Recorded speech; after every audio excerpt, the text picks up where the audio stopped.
Hello बच्चों, आज हम बात करेंगे फिजिक्स के बारे में। फिजिक्स जो कि आपके एनडीए के अपकमिंग एग्जाम के लिए बहुत इंपॉर्टेंट होती है। फिजिक्स आपके पेपर में 25 क्वेश्चन मतलब 100 नंबर को कंटेन करता है। और जब हम फिजिक्स की बात करते हैं तो बच्चा काफी कंफ्यूज होता है कि फिजिक्स तो बहुत ही वास्ट सिलेबस है, तो हमें पढ़ना क्या है। तो मैं आपको पहले बता दूं कि आपको बहुत ही प्री डिफाइंड चीजें पढ़नी है एनडीए फिजिक्स के लिए।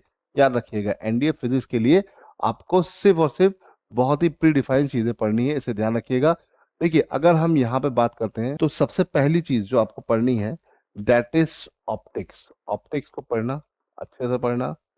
दूसरा है इलेक्ट्रिसिटी एंड मैग्नेटिज्म, ठीक है बेटा। तीसरा आपका वेव एंड साउंड। चौथा चैप्टर जो आपको पढ़ना है दैट इज हीट। पांचवा, जो कि अक्सर बच्चे इग्नोर करते हैं लेकिन आपको इग्नोर नहीं करना है, that is general properties of matter, है ना बेटा।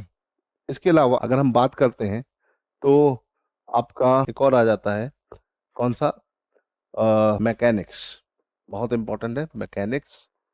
और लास्ट वन है इंस्ट्रूमेंट। बेटा अगर आप ये सारे टॉपिक्स पढ़ के जाते हो तो आपको पेपर में 25 में से 22-23 क्वेश्चन आराम से मिल जाएंगे। ठीक है, इन टॉपिक्स को छोड़िएगा नहीं, ये सारे के सारे टॉपिक्स बहुत इंपॉर्टेंट है।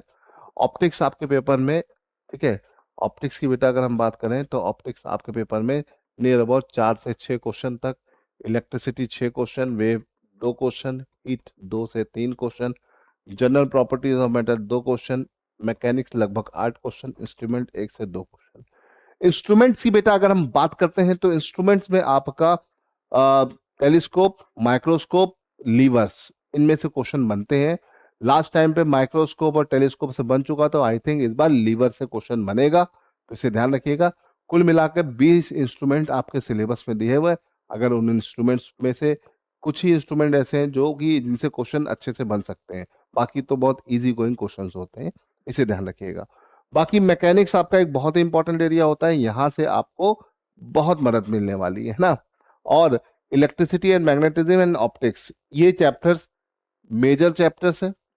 माइनर चैप्टर्स में जिसपे बच्चा कभी ध्यान नहीं देता है, उनमें सबसे पहले आपका आता है क्या, उसमें सबसे आता है, पहले आता है वेव एंड साउंड, है ना। बहुत आसान सा चैप्टर होता है लेकिन नंबर आपको पूरे मिलते हैं इसमें। दूसरा होता है हीट, इस पे भी बच्चा बहुत ध्यान नहीं देता है, इग्नोर करके जाता है, लेकिन अगर थोड़े बहुत फंडामेंटल्स के क्लियर है तो आपको फ्री के 2 नंबर मिलते हैं। और फिर तीसरे नंबर पे जनरल प्रॉपर्टीज ऑफ मैटर। ये 3 चैप्टर ऐसे हैं जिनको बच्चा अक्सर इग्नोर करता है। ज्यादातर बच्चा ऑप्टिक्स, मैकेनिक्स और इलेक्ट्रिसिटी में ही अपना स्कोरिंग एरिया ढूंढता है, बट इन तीनों को करने से आपके स्कोर में इजाफा होगा। और ये चैप्टर बहुत हैवी नहीं है, इस पे बहुत प्री डिफाइंड चीजें पढ़नी है आपको। जैसे वेव एंड साउंड में वेव की प्रॉपर्टीज और साउंड के डिस्क्रिप्शंस को पढ़ना है, साउंड की मोस्ट इंपॉर्टेंट प्रॉपर्टीज को पढ़ना है ना। फिर हीट में क्या है, हीट में सिर्फ तुम्हें थर्मोमीटर्स के कॉन्सेप्ट को समझना है, कैलोरीमेट्री के कॉन्सेप्ट को समझना है और हीट के ट्रांसमिशन को समझना है। ठीक है, जनरल प्रॉपर्टीज ऑफ मैटर में आपको प्रेशर, डेंसिटी, ठीक है, अ, आपका इलास्टिसिटी, ठीक है, और अपथ्रस्ट बायंसी और सरफेस टेंशन, विस्कोसिटी, इन छोटी छोटी चीजों को अच्छे से पढ़ना है। नॉर्मली आपके पेपर में क्वेश्चन तो प्रेशर, अपथ्रस्ट और डेंसिटी से ही बनता है, लेकिन कभी कदार आपका सरफेस टेंशन से भी क्वेश्चन पूछा जा सकता है। तो इसीलिए आपको इस तरह की चीजों के लिए मेंटली अपने आप को तैयार रखना है। तो ये 3 आपके एक्स्ट्रा चैप्टर वो हैं जो आपको अच्छा स्कोर करा सकते हैं। बच्चा अक्सर इनको इग्नोर करता है, लेकिन इग्नोर मत करिएगा, क्योंकि इनमें से ज्यादातर ये आपने क्लास 11th के चैप्टर्स हैं, तो इसको आप इग्नोर करते हैं क्योंकि आपने 11th में इसको अच्छे से नहीं पढ़ा होता है। बट ये बहुत ईजी है, तो मेरा कहना है कि आप ये तो पढ़ रहे हैं लेकिन इन तीनों को भी छोड़ के मत जाइएगा।